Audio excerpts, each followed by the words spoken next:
ان الذین یکتمون سے پڑھنا ہے.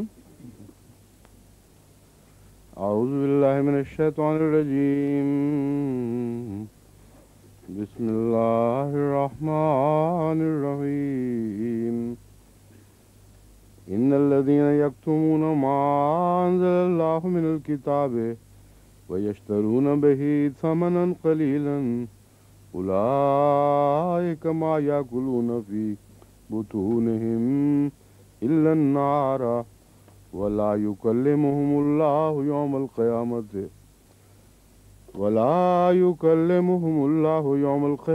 ولا يزكيهم ولهم عذاب أليم. أولئك الذين اشتروا الضلالة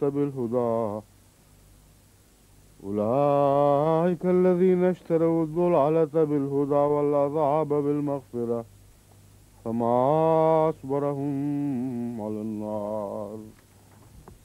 ذلك بأن الله نزل الكتاب بالحق وإن الذين اختلفوا في الكتاب لفي شقاق بعيد.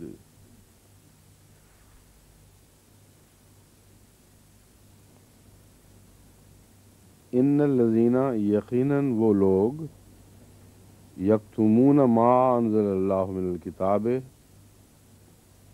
جو چھپاتے ہیں. کتمان کہتے ہیں چھپانے کو، کتمان الحق.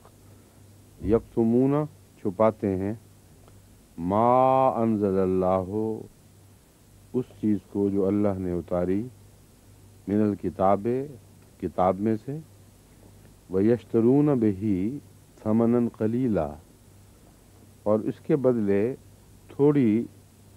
تھوڑا مول لے لیتے ہیں. اولئک ما یاکلون فی بطونہم الا النار یہی وہ لوگ ہیں سوائے آگ کے اپنے پیٹوں میں اور کچھ نہیں کھاتے.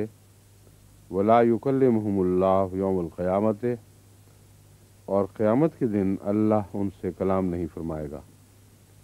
ولا یزکیہم اور ان کو پاک نہیں کرے گا.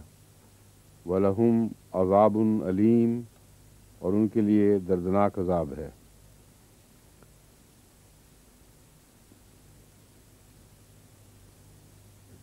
ان الذین یکتمون ما انزل اللہ من الکتاب ایک بات اس میں یہ فرمائی گئی ہے کہ وہ چھپاتے ہیں جو کتاب میں ہے. وَيَشْتَرُونَ بِهِ ثَمَنًا قَلِيلًا اور اس کے بدلے تھوڑا مول لے لیتے ہیں.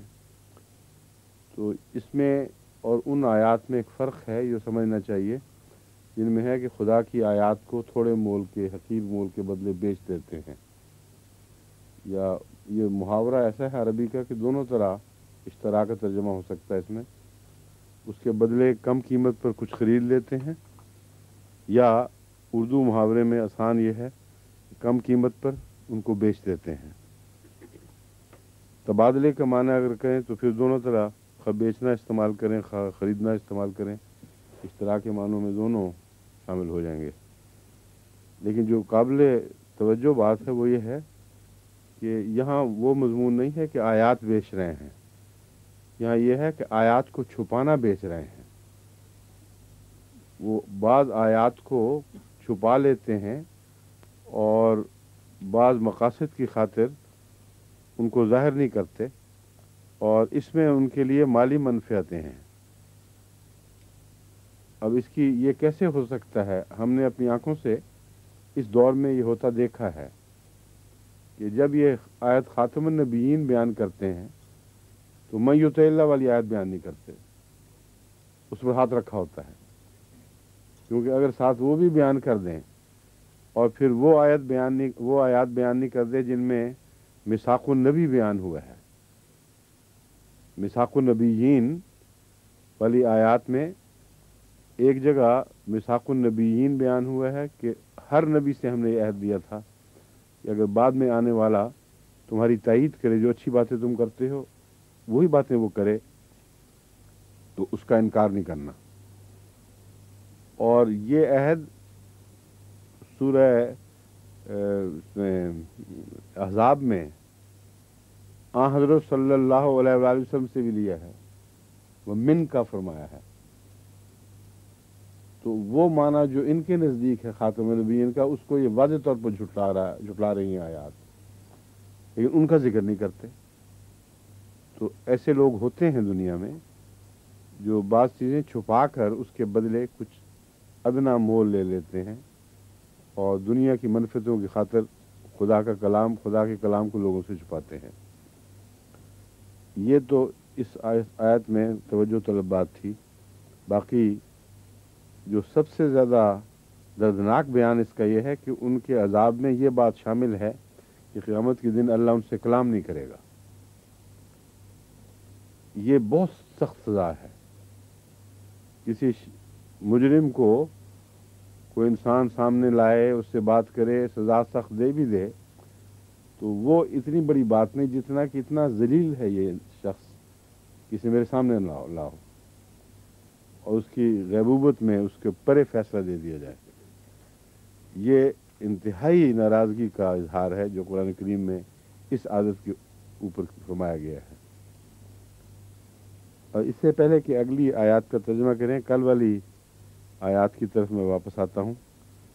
دو بحثیں اٹھی تھیں، ایک تو یہ کہ اس مثال کا کیا مطلب ہے، وہ ضمیر کس کی طرف جاتی ہے۔